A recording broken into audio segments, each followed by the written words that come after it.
Bonsoir et bienvenue à toutes et à tous. C'est parti pour le sommaire de ce 20h. Zak Mbao, la voie qui mène au garage malien vidé de ses occupants. Une décision de la préfecture et des autorités locales qui veulent mettre fin à l'anarchie sur les lieux. La frustration des transporteurs d'hydrocarbures maliens. Ils menacent de quitter le Sénégal si les ministres de l'Intérieur sénégalais et maliens ne revoient pas leur position d'interdire l'entrée des hydrocarbures au Sénégal.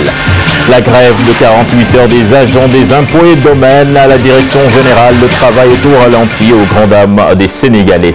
Le focus du jour porte sur la gestion des ordures ménagères. Voilà le sommaire, tout de suite le développement.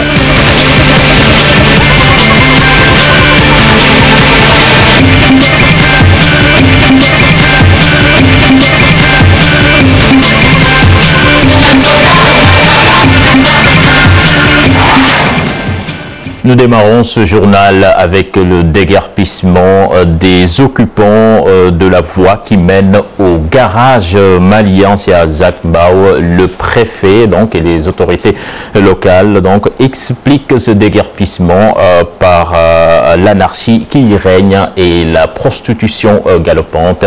Je propose là-dessus de suivre le reportage de Daouda Sow qui était présent sur les lieux. Sous le choc, elle ne peut contenir ses larmes. Cette commerçante burkinabé fait partie des déguerpis. À peine revenue de voyage, la nouvelle lui tombe dessus, comme un coup de massue. Plusieurs millions perdus. On ne peut pas tout sortir, tout passer. Chaque fois, il nous dit qu'il va nous rassasier, mais on ne sait même pas que c'est aujourd'hui même. Hein? Vous n'avez pas été trouvé? Je viens d'arriver, j'étais au Burkina, je viens d'arriver hier matin, j'ai trouvé qu'il a cassé tous les bagages. On ne sait même pas qu'il va casser place là, parce qu'on prend les bagages chaque jour, hein, on garde, on n'a rien l'argent pour manger même. Là où on dormait, on ne peut pas même payer les chambres pour dormir. Hein. Ce que j'ai perdu environne le million. Je tenais ici une boutique dans laquelle je vendais des produits cosmétiques, des habits et autres. Tous les occupants de l'allée qui mène au foyer des charités déguerpis, les forces de l'ordre sécurisent l'opération. Prostitution, drogue et agression sont entre autres tard suspectés sur les lieux. Des accusations niées en bloc. Il paraît que c'est l'imam qui est allé dire qu'il y a des vendeurs de drogue, de la prostitution et du n'importe quoi. Et rien de tout cela n'est vrai. Nous sommes là pour gagner notre vie, mais pas pour faire du n'importe quoi. Tous les gens qui travaillent ici sont des personnes respectables. Pour d'autres, ces allégations sont bien fondées. Les accusations de prostitution et autres, certaines sont réelles. Il y a des gens qui le font. Mais les autorités doivent faire la distinction entre ces gens-là et les honnêtes citoyens. Le déguerpissement des occupants de cette allée entre dans le cadre du désencombrement de la voie publique. Une décision de la mairie de Mbao. Les victimes déguerpis prônent le dialogue. Là, c'est plus en déplacement qu'en déguerpissement, selon les autorités de la mairie de Mbao. Elles soutiennent qu'elles ont lancé des sommations de déguerpissement depuis belle lurette. Je vous propose d'écouter le premier adjoint au maire, toujours au micro de Daouda Sow. C'est une opération normale. C'est fait dans toutes les communes d'arrondissement. Quand il y a un encombrement, on est obligé de faire un désencombrement pour libérer la voie. Vous savez que cette voie est une voie principale qui mène au foyer de charité, où se recueillent les chrétiens quand ils ont des problèmes. Pendant un certain temps, ils font le séminaire et c'est juste à côté. Pour empêcher la quiétude, donc on est obligé maintenant de déloger ces gens-là, de dire rentrer dans le garage. La population elle-même qui s'est soulevée pour dire écoutez, on en a marre. Ce n'est pas la mairie, c'est la population elle-même qui s'est soulevée pour dire nos enfants sont en train de dépraver, nos gosses, nos femmes, nos familles, il faudrait maintenant qu'on arrête. Parce qu'au départ, l'objet principal de cette plateforme, on l'a accueilli avec enthousiasme au niveau de la mairie. Malheureusement, d'autres activités s'y mènent et vous vous rendez compte, il y a les agressions, des gens de la ZAC sont agressés. La mairie n'a pas les moyens matériels de les déloger, on a dû surseoir à chaque fois. Cette fois-ci, maintenant, c'est le port même, et Emaz qui les a mis installés là-bas, qui a mis les moyens pour qu'on puisse les réorganiser. La menace des camionneurs maliens de quitter le Sénégal. Ils n'approuvent pas la décision des ministres de l'Intérieur du Sénégal et du Mali visant à interdire l'entrée des hydrocarbures au Sénégal. Je vous propose d'écouter l'un d'entre eux interrogé par Daouda Sow. Le Malien va n'importe quel pays, il va avec la consommation. Hein? Donc vraiment, si le Sénégal dit qu'il ne veut pas, donc il n'a qu'à dire directement on ne veut pas le Malien. Parce que le Malien ne peut pas laisser sur la consommation. Parce que la consommation malienne, ça fait partout. Hein. Quand Mali va n'importe quel pays, il va avec ça. Parce que le gasoil au Mali, c'est moins cher là-bas.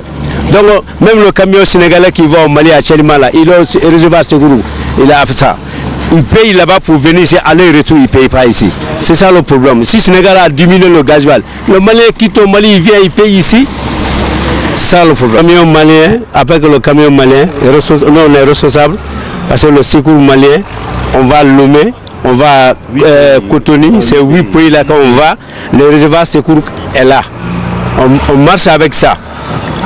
Bon, c'est pas Sénégal qu'on vient, Sénégal qu'on... Si Sénégal dit qu'il ne vient pas, il n'y a pas de problème, on va laisser le pays, c'est qu'on va aller. Parce qu'il y a la Guinée, il y a Mauritanie, il y a Ghana, il y a Togo, il y a Bénin, il y a Côte d'Ivoire, il y a Niger. Darussalam 4 patauge toujours dans les eaux de pluie. Donc ce quartier qui est basé à Yeumbeul Nord est mal éclairé. Donc ses habitants sont confrontés à des problèmes de sécurité. Ils ont confié leur détresse à notre reporter Cherba Kessek. Un quartier presque abandonné, beaucoup de concessions emportées par les eaux de pluie. On est à Darussalam 4, une zone qui accueille toutes les eaux de la banlieue. Nous recevons les eaux qui viennent de toute la banlieue pendant l'hivernage. Beaucoup de gens sont obligés de quitter leur maison et ceux qui n'ont pas les moyens de louer une maison vivent ce calvaire. Tu vois des riverains qui se réfugient même jusqu'à Touba faute de moyens et ils retournent après la saison des pluies. À cela s'ajoute une insécurité permanente à cause d'un défaut d'éclairage public. On ne sort pas de nos maisons à partir de 19h. On n'a pas d'éclairage public. Adultes comme enfants, personne ne sort la nuit. Pas plus tard que 10 jours, un enfant a failli se noyer. N'eût été mon intervention, il allait mourir. Il y a des serpents et un grand varan qui rôdent autour. On n'ose pas sortir. À quelques mois de la prochaine saison des pluies, une peur bleue habite ces riverains. Ils attendent des solutions diligentes. Il faut vraiment reconstruire la canalisation et renforcer les tuyaux pour évacuer ce volume d'eau. On accueille toutes les eaux de la banlieue et si elles ne vont pas à la mer, c'est nous qui subissons les conséquences. Il nous faut de l'aide. C'est la banlieue qui a élu Macky Sall. Il faut qu'il se soucie de nos préoccupations. Notre vœu, c'est de voir un grand tuyau qui évacue cette eau. Darussalam 4 commence à devenir une cité fantôme. Les habitants prédisent un avenir sombre si rien n'est fait. En plus bref, des éléments du PDS arrêtés cet après-midi. Ils marchaient pour la libération de Karim Wade. Le Parti démocratique sénégalais demande leur libération immédiate.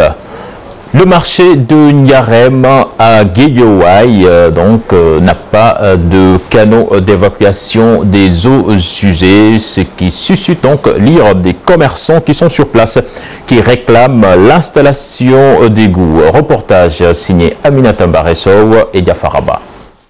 Marché Niarem de Guédiawaye. Ici, l'évacuation des eaux usées demeure un problème. Tu vois, nous sommes obligés de laisser ici les eaux usées, ce qui n'est pas bien pour notre commerce. L'absence d'égout constitue un véritable problème dans ce marché. À défaut d'avoir une canalisation, nous louons tous les 4 à 5 jours un camion pour vider la fosse. Nous payons 32 500. Face à ce dysfonctionnement, les occupants du marché se sont organisés pour creuser cette fosse. C'est avec nos propres moyens que nous avons creusé la fosse. Quand elle est pleine, c'est nous-mêmes qui payons le camion de vidange. Quand la fosse est pleine, nous n'avons pas où verser les eaux usées. Moi, j'utilise des bouteilles dans lesquelles je conserve les eaux sales jusqu'à ce que la fosse soit vidée. Pour déverser les eaux sales dans la fosse, les usagers font des dépenses supplémentaires. S'il s'agit d'une bouteille de 20 litres, vous payez 75 francs. Pour un seau, vous versez 50 francs.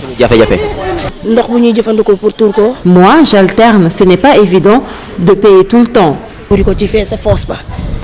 Si nous avions une canalisation, nous serions plus à l'aise dans ce marché. Cette fosse est la seule qui existe dans ce marché. Les responsables déclarent avoir saisi les autorités de l'Office national de l'assainissement du Sénégal. Des promesses avaient été faites, mais depuis, rien. Aminata Baresso, merci. Je vous le disais en sommaire, la grève des agents des impôts et domaines durement ressentie par les usagers dès le premier jour. À la direction générale à l'avenue Bourguiba, le travail est au ralenti, nous dit notre reporter Maïmouna Ndiaye. Ils étaient nombreux à rebrousser chemin, les citoyens venus solliciter ce matin les services des impôts et domaines. Je suis venu faire un règlement. Malheureusement, tout est fermé. Il faut attendre après-demain. J'avais tout juste lu dans les journaux, mais je pensais que ça ne serait peut-être pas aussi total. Malheureusement, bon, il en est ainsi. On régularise uniquement, payer des impôts, uniquement. Non, je n'ai trouvé personne dans les locaux. Donc je rentre, j'attends vendredi pour revenir. La grève de 48 heures des agents des impôts et domaines, un manque à gagner selon ce consultant. Moi personnellement, je suis venu, je n'ai trouvé personne et je dois revenir encore après-demain. Donc ça me prend un peu de temps de plus. Mais bon, je n'ai pas trop de commentaires à faire sur la raison, est-ce qu'ils ont raison ou bien non, vraiment, je n'ai pas de raison. Ce commerçant, lui, dit n'être pas affecté par le mouvement. Oh oui, c'est le thème pour les passeports. C'est ça que je paye, oui. Bon, un peu d'homme. Mais pas tellement. Dizaines de personnes, c'est bon. C'est réglé. Déjà, c'est déjà ok, oui. Les travailleurs grévistes représentent 95% des agents sur l'ensemble du territoire national, selon les syndicalistes. Ils réclament, entre autres, une meilleure gestion du personnel et une facilitation à l'accès à la terre.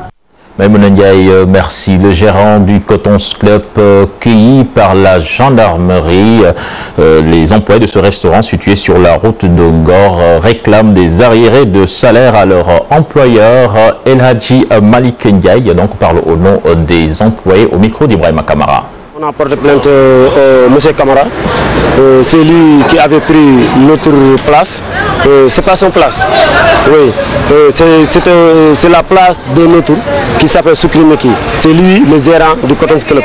C'est lui que son nom est figuré dans la licence du Cotons Club. C'est lui ici même qui l'a cherché quoi, à la loi. Il me doit 3 mois de salaire. Oui, les autres, certains sont 2 mois et les autres sont à 1 mois, quelques jours quand même. Oui. Comme c'est eux qui nous a virés de leur propre manière, donc nous, qu'est-ce qu'on veut? On veut qu'ils nous payent déjà notre argent, quoi.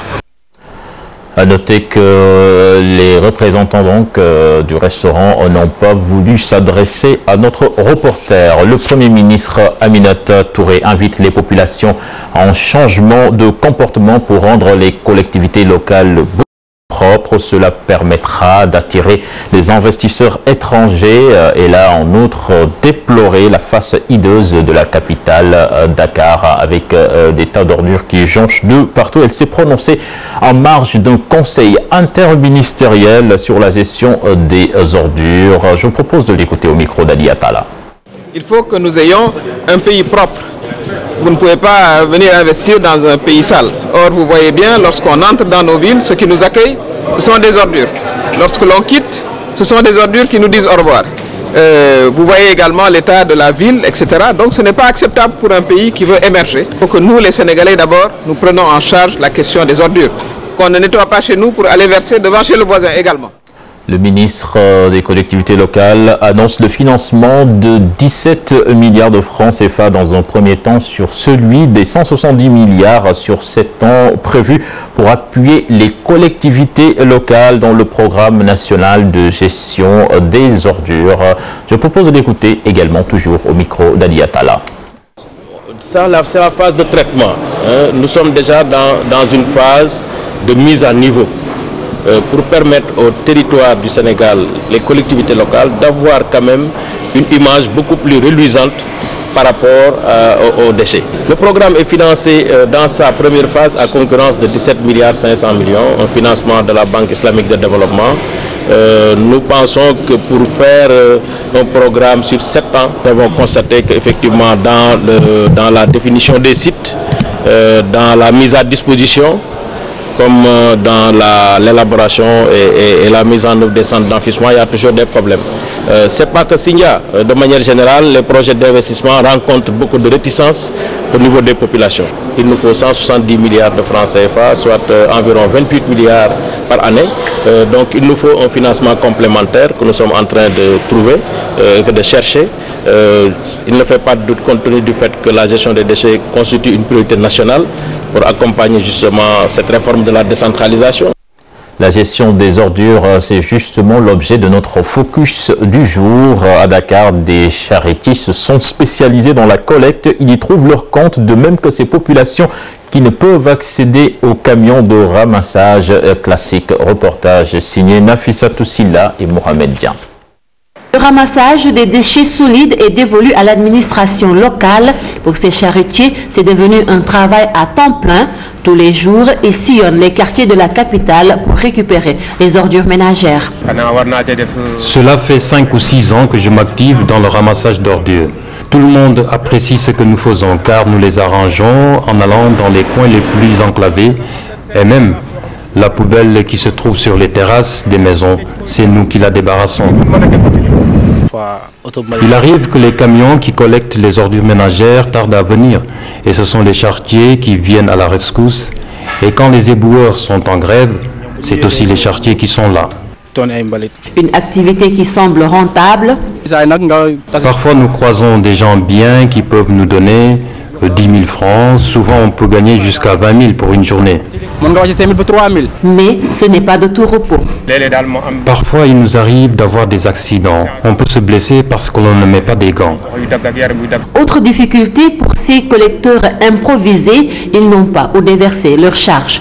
Pour déverser notre charge dans les camions à ordures, nous sommes obligés de payer entre 1000 et 2000 francs.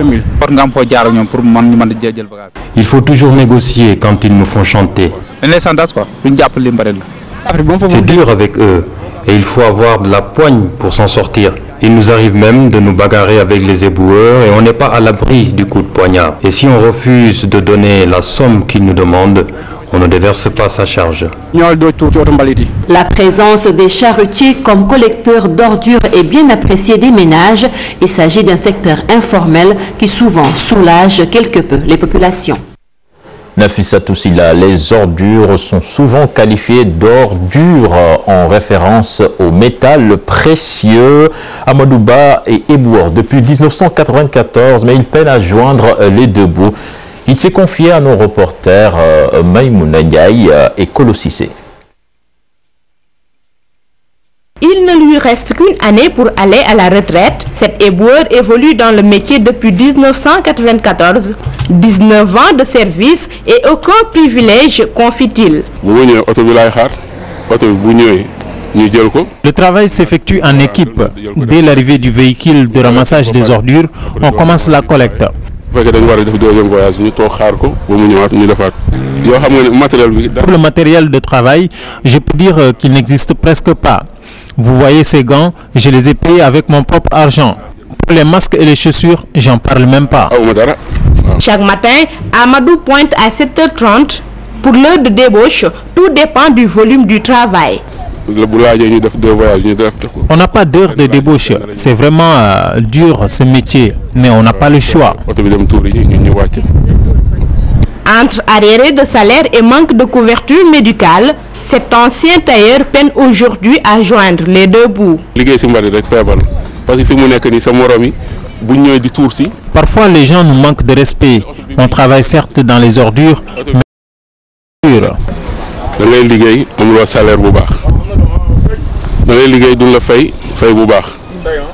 pour nos salaires aussi, on ne nous paye jamais à temps. Actuellement, mon fils est renvoyé de l'école. Côté administratif, nous sommes oubliés. Retraite, 55 ans, retraite. Face aux grèves répétées dans le secteur du nettoiement, ce père de 3 enfants ne désespère pas. Toutefois, il lance un appel à l'État pour que l'âge de la retraite soit ramené à 60 ans.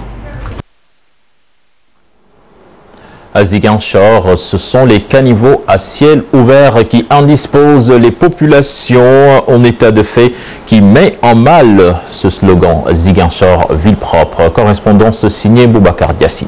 Ziguinchor, ville propre, voici un slogan qui a fait tache d'huile dans la capitale de la région sud depuis 5 ans maintenant.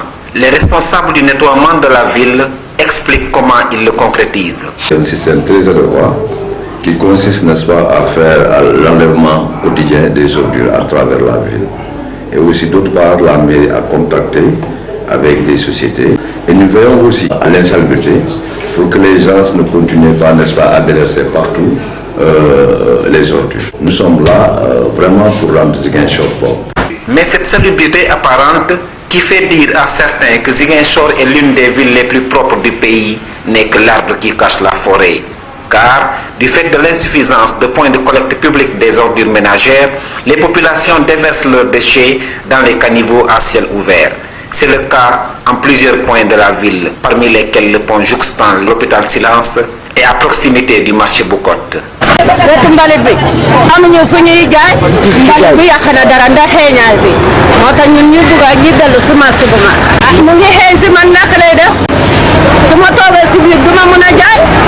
C'est dire que l'autorité municipale a encore du chemin à faire pour que le slogan Ziguinchor ville propre soit une réalité, une propriété des populations.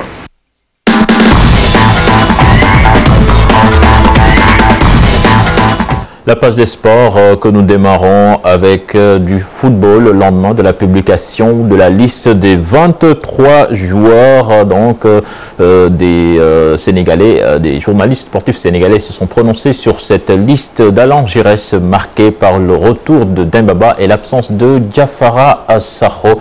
Je propose de suivre leur analyse dans ce reportage signé Abdoulaziz Khan et Diafara Ba. Le feuilleton est certes terminé, mais le débat reste ouvert. Dembaba est de retour en équipe nationale du Sénégal. Sauf que le motif, c'est-à-dire le critère sportif qu'avait brandi Giresse pour justifier l'absence de l'attaquant de Chelsea, est toujours valable. Comment comprendre alors ce volte-face? Ce que je constate, c'est plutôt que ce critère aurait pu aussi sanctionner ou plutôt justifier une absence d'un joueur comme Papis Demba Cissé qui vit actuellement les mêmes galères que Dembaba en club. Et on constate que c'est peut-être une façon de ne pas pouvoir écarter Papi. Moi, je reste convaincu que Dembaba a été sanctionné. Je le crois, pour beaucoup de raisons. À mon avis, Dembaba qui s'entraîne avec le groupe de performance de Chelsea, qui se frotte tous les jours à des monstres comme Terry, Kyle, il est toujours valable pour jouer dans l'attaque de l'équipe nationale. L'absence de Diafara Sakho, meilleur buteur de Ligue 2 française avec 14 buts pour le FC Metz, interpelle.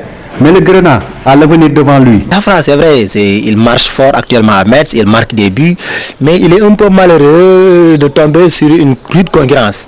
Parce que moi, je n'hésiterai pas à choisir Dembaba au détriment de Diafara Sakho. Je pense qu'il est encore très jeune et qu'il a le sélectionneur peut